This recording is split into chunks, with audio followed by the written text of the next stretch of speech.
Bapak dan Ibu, kali ini saya ingin menyampaikan kabar terbaru yang sedang banyak dinantikan, yaitu tentang pencairan THR tahun 2026 bagi ASN dan para pensiunan. Sekarang kita sudah memasuki bulan Maret dan tentu sebagian besar dari Bapak Ibu baru saja menerima gaji bulan ini. Setelah gaji Maret diterima, pertanyaan berikutnya yang langsung muncul di benak banyak orang adalah soal THR. Kapan THR akan dicairkan? Apakah dalam waktu dekat? Apakah benar akan turun di awal Ramadan? Dan berapa besar nominal yang nanti diterima? Pertanyaan-pertanyaan seperti ini sangat wajar karena THR bukan sekadar tambahan penghasilan, tetapi juga menjadi bantuan penting untuk menyiapkan kebutuhan menjelang hari raya. Seperti yang kita ketahui, setiap tahun THR selalu menjadi perhatian besar, terutama ketika mendekati Idul Fitri. Bukan hanya pekerja di perusahaan swasta yang menunggu kepastian ini, tetapi juga ASN, TNI, Polri, dan para pensiunan. Bagi banyak keluarga, THR membantu meringankan belanja rumah tangga, memenuhi kebutuhan lebaran, menyiapkan hidangan untuk keluarga, membeli keperluan cucu dan anak, sampai menutup berbagai pengeluaran yang biasanya meningkat menjelang hari raya. Karena itu, wajar kalau kabar tentang THR selalu ditunggu dengan penuh harap. Kalau melihat aturan yang berlaku untuk pekerja atau buruh di perusahaan, THR keagamaan biasanya diberikan paling cepat 15 hari sebelum hari raya. Aturan ini merujuk pada ketentuan ketenagakerjaan yang sudah lama dikenal masyarakat. Namun, untuk ASN dan pensiunan, mekanismenya berbeda karena pencairannya menunggu kebijakan resmi pemerintah pusat. Jadi, meskipun masyarakat sering membandingkan dengan aturan pekerja swasta, kenyataannya pencairan THR bagi ASN dan pensiunan tetap harus menunggu keputusan resmi yang dituangkan dalam regulasi pemerintah. Sebelumnya sempat muncul pernyataan dari pejabat pemerintah yang menyebutkan bahwa THR tahun 2026 diharapkan dapat mulai disalurkan pada pekan pertama bulan Ramadan. Kabar itu tentu sempat membuat banyak orang merasa lega.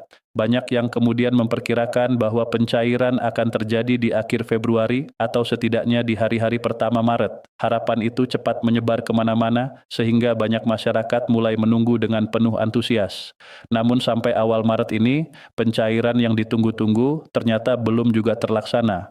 Inilah yang akhirnya membuat banyak orang kembali bertanya-tanya, apakah ada perubahan jadwal, apakah ada kendala administrasi, atau memang regulasinya belum selesai. Keadaan seperti ini sebenarnya sering terjadi. Masyarakat menerima informasi awal yang sifatnya masih berupa rencana atau harapan, lalu informasi itu dipahami seolah-olah sudah pasti. Padahal dalam praktiknya, pencairan dana oleh pemerintah tetap membutuhkan payung hukum, petunjuk teknis, dan kesiapan anggaran di berbagai instansi. Jadi walaupun ada sinyal positif dari pejabat terkait, pencairan belum bisa dilakukan sebelum ketentuannya benar-benar resmi diumumkan. Karena itulah, sampai sekarang yang paling penting adalah menunggu regulasi final dari pemerintah pusat.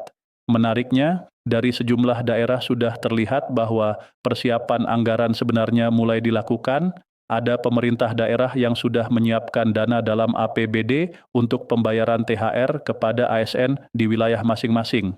Ini menunjukkan bahwa di tingkat daerah, kesiapan anggaran secara umum mulai diarahkan untuk mendukung pencairan tersebut. Namun sekali lagi, meskipun dana telah disiapkan, pencairannya belum bisa dilakukan begitu saja karena tetap harus mengikuti keputusan dari pemerintah pusat. Dengan kata lain, daerah tidak bisa berjalan sendiri-sendiri. Mereka menunggu dasar hukum dan instruksi resmi agar proses penyaluran berjalan tertib dan seragam. Dari gambaran itu, kita bisa melihat bahwa persoalannya bukan semata-mata ada atau tidak ada anggaran. Di beberapa tempat, dana justru sudah dipersiapkan. Yang sedang ditunggu adalah aturan pelaksanaan. Bagi masyarakat, ini bisa menjadi pertanda bahwa pemerintah memang mengarah pada pencairan THR. Hanya saja tahap administratif dan regulasinya belum rampung. Jadi tidak tepat jika keterlambatan ini langsung dianggap sebagai tanda bahwa THR tidak akan cair. Lebih tepat bila dipahami bahwa prosesnya masih berada pada tahap menunggu keputusan resmi. Hal serupa juga tampak di daerah lain yang telah menyiapkan anggaran untuk pembayaran gaji ke-14 atau THR menjelang Idul Fitri. Beberapa pejabat daerah menyatakan target pencairan dilakukan sebelum cuti bersama Lebaran. Pernyataan seperti ini memberi isyarat bahwa secara umum pemerintah daerah pun berharap THR dapat disalurkan sebelum masyarakat memasuki masa libur.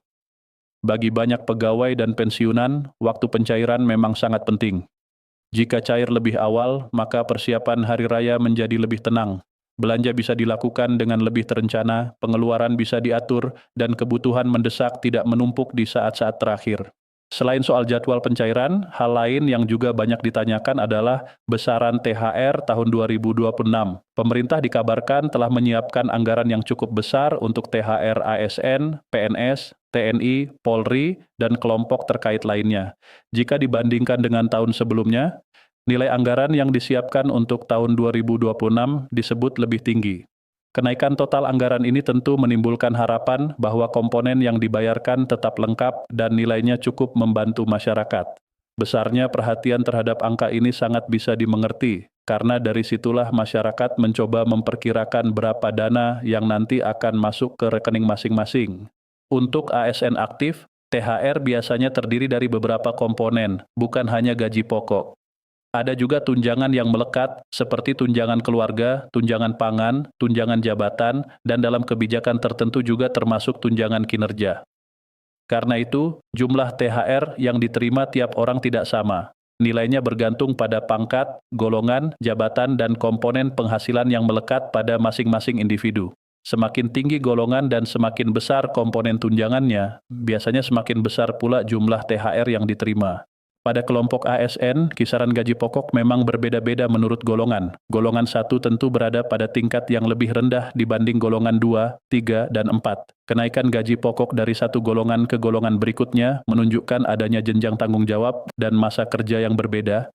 Karena itu, masyarakat tidak bisa menyamaratakan nominal THR antara satu orang dengan yang lain.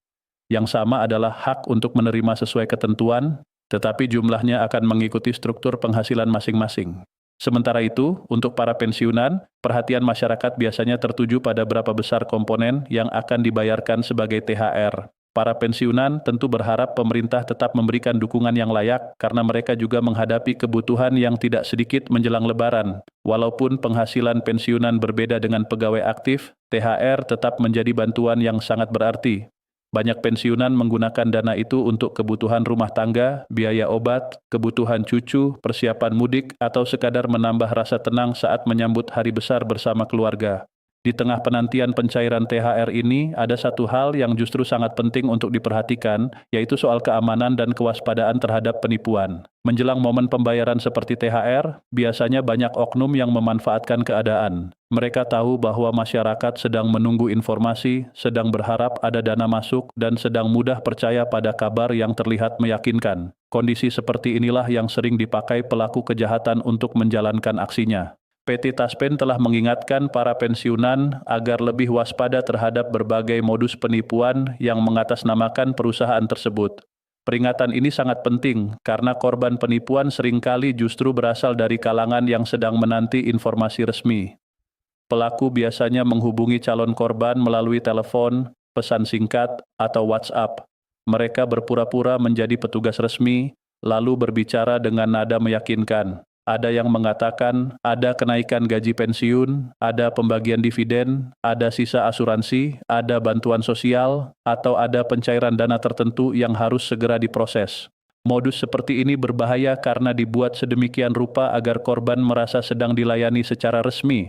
Tidak jarang pelaku memakai foto profil, logo, atau nama yang tampak meyakinkan. Mereka bisa berbicara sopan, memahami istilah administrasi, bahkan menyebut data umum yang membuat korban merasa bahwa yang menghubungi benar-benar petugas. Setelah itu, korban diarahkan untuk memberikan data pribadi, nomor identitas, nomor rekening, kode OTP, atau diminta mengunduh aplikasi tertentu yang katanya merupakan aplikasi resmi. Disinilah jebakannya mulai berjalan. Bapak dan Ibu perlu benar-benar ingat bahwa layanan resmi Taspen tidak memungut biaya. Jika ada pihak yang mengaku dari Taspen, lalu meminta uang, meminta transfer, meminta biaya administrasi, meminta pembelian materai digital, meminta pembayaran agar pencairan dipercepat, atau alasan lain yang sejenis, maka hal itu patut dicurigai sebagai penipuan. Begitu juga jika ada yang mengirim tautan mencurigakan, formulir yang tidak jelas asalnya, atau file aplikasi yang harus diunduh di luar jalur resmi. Langkah paling aman adalah jangan langsung percaya, jangan terburu-buru mengikuti instruksi, dan jangan memberikan data penting kepada siapapun. Seringkali pelaku memanfaatkan rasa panik dan rasa ingin cepat menerima uang. Mereka sengaja berkata bahwa data harus segera diverifikasi, bahwa pencairan akan dibatalkan jika tidak cepat diproses, atau bahwa korban harus bertindak pada hari itu juga. Tujuannya sederhana, supaya korban tidak sempat berpikir tenang. Karena itu, kalau Bapak Ibu menerima pesan seperti itu, justru harus berhenti sejenak, tarik napas, dan cek ulang. Jangan membuat keputusan saat sedang panik. Informasi resmi seharusnya dapat diperiksa melalui kanal resmi, bukan melalui tekanan dari orang tak dikenal. Kewaspadaan ini sangat penting karena bagi para pensiunan, keamanan data pribadi sama berharganya dengan dana yang akan diterima. Begitu data jatuh ke tangan yang salah, risikonya besar. Bukan hanya kehilangan uang, tetapi juga bisa menimbulkan masalah lain seperti penyalahgunaan identitas, pembobolan rekening, atau penipuan lanjutan yang lebih sulit ditangani. Maka saat menerima informasi apapun yang berkaitan dengan THR, gaji pensiun, kenaikan manfaat, dividen, atau bantuan lain, pastikan selalu dicek dari sumber resmi.